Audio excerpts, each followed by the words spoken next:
तो फ्रेंड्स इसके अंदर जो जीव आते हैं उनका नाम है जीवाणु, साइनोबैक्टीरिया और आर्कीबैक्टीरिया। कौन से? जीवाणु, साइनोबैक्टीरिया, आर्कीबैक्टीरिया। इन सब के अंदर कैसी सेल पाई जाती है? प्रोकैरियोटिक सेल पाई जाती है। और जो यूकैरियोटिक सेल्स के जो उदाहरण है वो क्या है? एनिमल्स और प्लांट है। एनिमल्स और प्लांट। तो दोनों के बारे में आपको उम्मीद करता हूँ समझ में आया होगा कि कौन सी चीज़ क्या होती है। अब इन बेसिक सी चीज़ों के बारे में पढ़ने के बाद में अब हम आते हैं कोशिका सिद्धांत के ऊपर कि कोशिका सिद्धांत को एक्चुअली में दिया किसने था। तो कोशिका सिद्धांत दो साइंटिस्ट थे कोशिका सिद्धांत को देने वाले। एक का नाम था स्वान और दूसरे का नाम था स्लाइडेन। कोशिका सिद्धांत को स्वान तथा स्लाइडेन ने दिया था। स्वान तथा स्लाइडेन साइंटिस्ट थे। कौन कौन से? स्वान और दूसरे का नाम था क्या?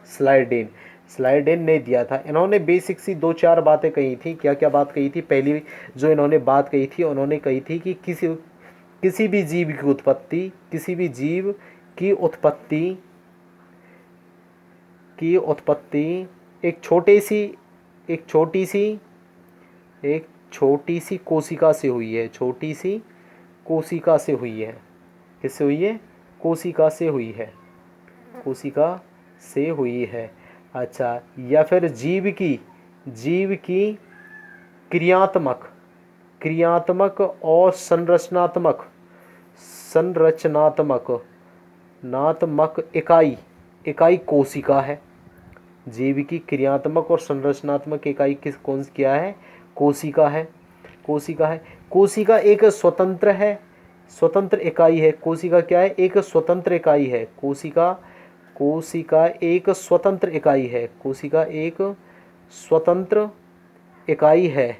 स्वतंत्र इकाई है। फिर भी यह ग्रुप में काम करती है। फिर भी यह समूह में काम करती है।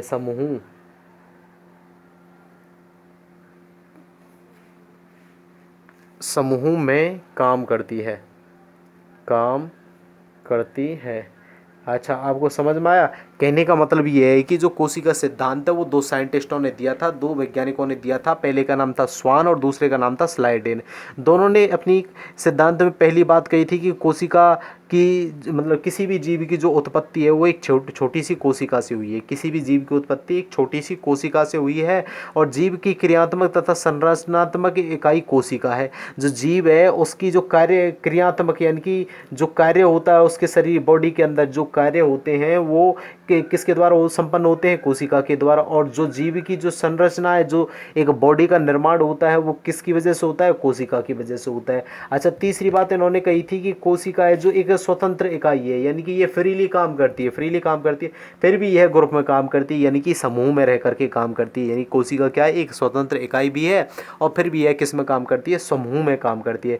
तो ये तो हो गया बेसिक सा, यानी कि कोशिका सिद्धांत के बारे में हमने पढ़ लिया। कोशिका कितने प्रकार की होती हैं उनके बेसिक से डिफरेंस पढ़ लिए। और हमने जो साइंटिस्ट थे कि जीव विज्ञान की उत्पत्ति किसने की, जीव विज्ञान शब्द को किसने प्रतिपादित किया, और जीव विज्ञान का जो जनक है वो किसे कहा जाता है, बॉटनी का जनक किसे कहा जाता है, जूलॉजी का जनक किसे कहा जाता है। अब हम बेसिक से कोशिका अंगों के बारे में पढ़ लेते हैं। किसके बारे में? कोशिका अंगों के बारे में।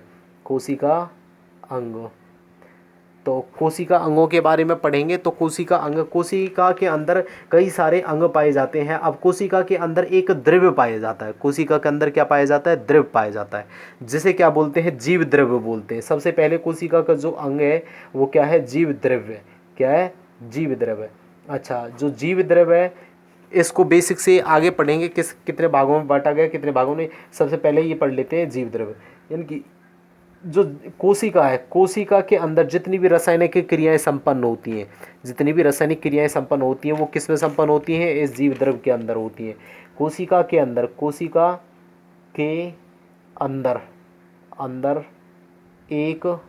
एक तरल और रंगहीन वजन युक्त चिपचिपा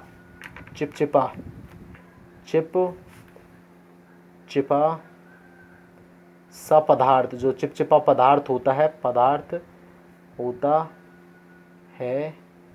उसे जीव द्रव्य कहते हैं। कहते हैं।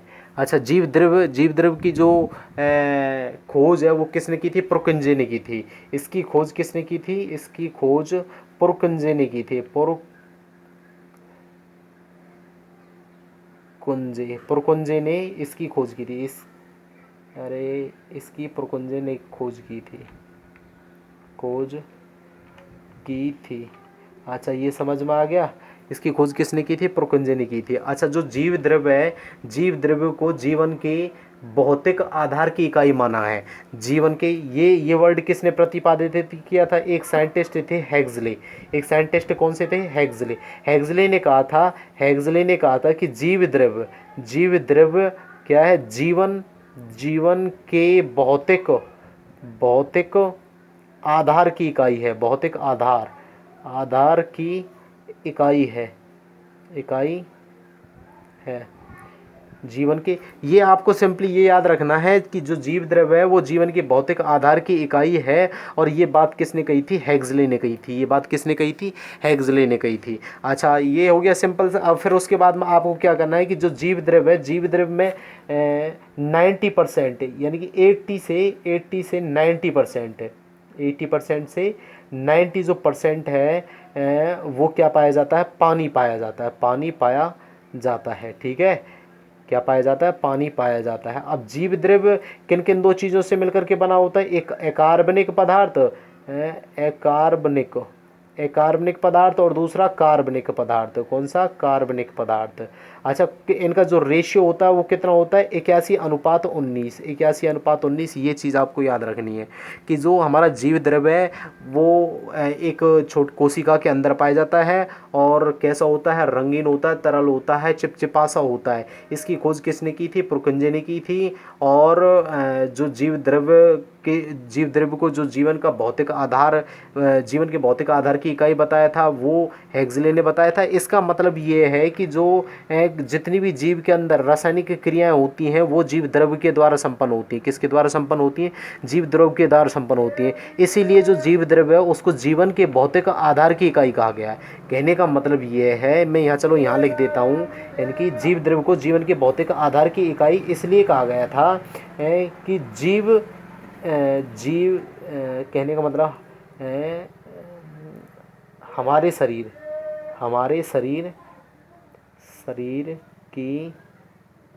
की रासायनिक क्रियाएं जीव द्रव्य में संपन्न होती हैं। इसलिए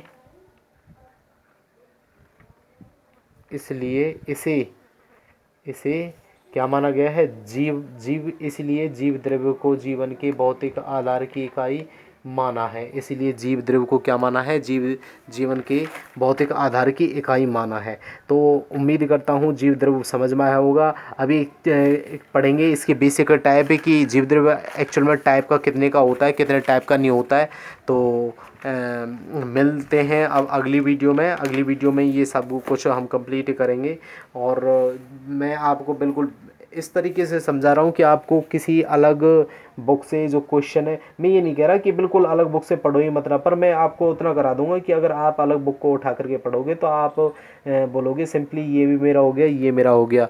तो आपको कैसी लगी मेरी क्लास? अगर आपको अच्छी लगी है तो प्लीज़ मेरे चैनल को सब्सक्राइब करना ना भूलें। और हाँ, बेल आइकन को ज़रूर दबाएं ताकि आपको हर वीडियोज़ की नोटिफिकेशन के बारे में पता चल सके। और ये क्लास बहुत ही, जो बायोलॉजी की जो क्लास है ये बहुत ही ज़्यादा इम्पोर्टेंट है आपके लिए। और मैं जल्दी ही फ़िज़िक्स की जो क्लास है वो आपके लिए शुरू करने वाला हूँ। और फिज़िक्स की क्लास तो टेक्निकल वालों के लिए, स्पेशली एयरफोर्स और जो एसएससी वगैरह के एग्ज़ाम की तैयारी कर रहे हैं, या फिर जो ग्रुप डी या फिर रेलवे के और भी एग्ज़ाम है उनकी तैयारी कर रहे हैं, तो उन सब के लिए ये इम्पोर्टेंट होने वाली है। तो मिलते हैं अगली वीडियो में, तब तक के लिए जय हिंद, जय भारत दोस्तों।